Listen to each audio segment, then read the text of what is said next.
Andreas here with Baldur, simply conditioning the clicker.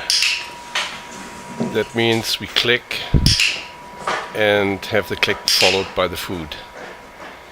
He's pretty excited. That was his first time being introduced to the click.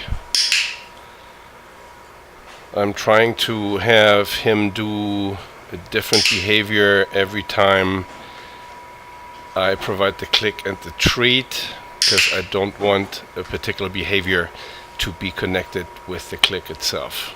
So we're trying to just click, combining with the food, making a good association that he anticipates that the click announces the food coming. Here the piece was a little too big. That's undesirable, of course. Make sure you cut your pieces very small.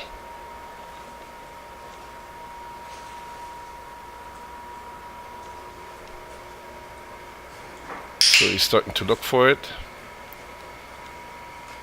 Very good connection for the first time.